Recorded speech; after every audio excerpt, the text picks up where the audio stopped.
bonjour et bienvenue à cette méditation en ce mercredi 8 décembre où nous célébrons la solennité, la fête, la solennité de l'Immaculée Conception. C'est une fête à Marie, à la Vierge Marie. Comment est née cette fête vous savez, il y a des choses qu'on appelle, c'est un dogme, mais ce n'est pas que des théologiens se sont assis et ont décidé que ce serait comme ça. Le pape Pie XII, à un certain moment, se rend compte que le peuple de Dieu, en conjuguant les évêques, que le peuple de Dieu s'adresse à Marie comme étant l'Immaculée Conception, comme étant née sans péché originel. Et alors, à un certain moment, après avoir recueilli la vie des évêques, il promulgue cette fête. En fait, c'est une fête qui vient de la foi des gens, qui est une réception de l'Église, de ce que les gens vivaient déjà, de ce qu'ils croient que Marie soit, et qui a été promulgué comme dogme de la foi. Vous voyez que ce n'est pas toujours une imposition théologique, c'est parfois aussi recevoir ce que le peuple vit. Le texte qui est soumis aujourd'hui, la première lecture nous parle de la chute, de cette, on peut dire, de cette situation, de cet échange où l'homme décharge sa responsabilité sur la femme et la femme sur l'homme, et ainsi de suite. Il y a un recherche d'accuser l'autre pour ses propres choix et un refus d'assumer sa part de responsabilité.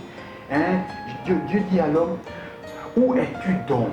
Il dit, je me suis rendu que je suis nu, où es-tu donc? Après ta faute, tu te trouves où maintenant? Quelle est ta situation? Tu as décidé de te comporter comme Dieu. Et maintenant, tu es à quel niveau de ton choix?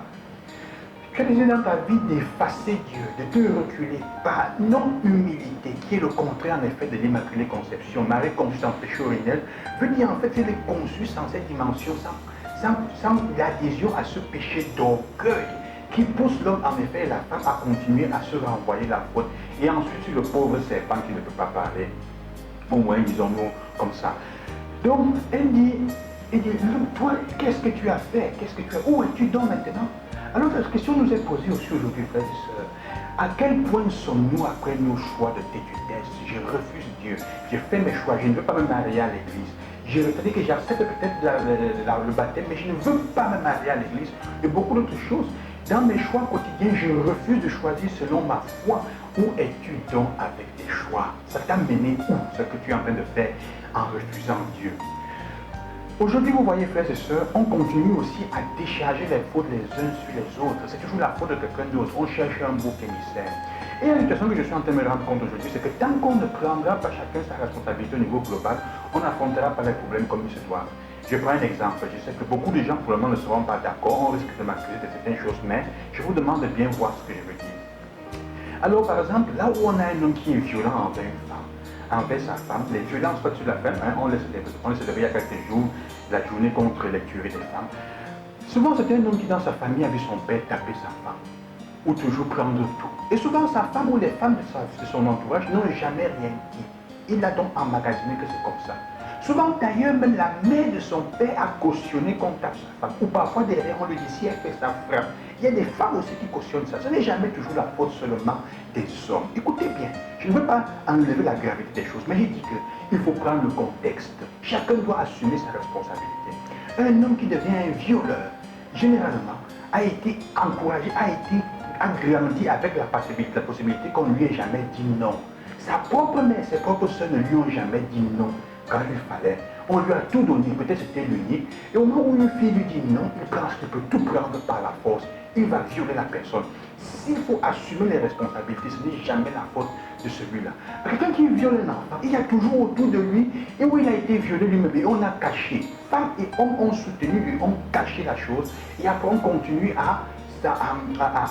on n'apprend pas toute l'ampleur, les mesures nécessaires, où chacun dit ma responsabilité à quel niveau. Ce n'est jamais seulement la faute des hommes ou la faute des femmes.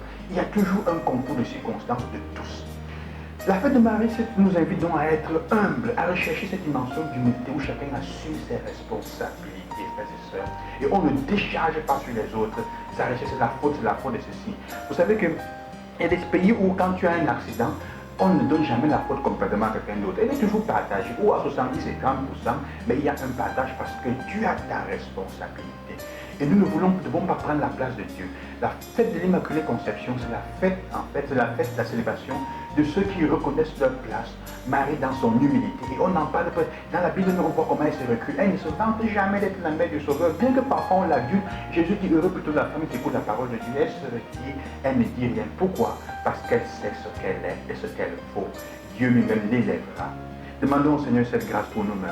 La grâce d'assumer nos responsabilités dans le quotidien et la grâce aussi de savoir reconnaître dans la vie des autres notre part de faute.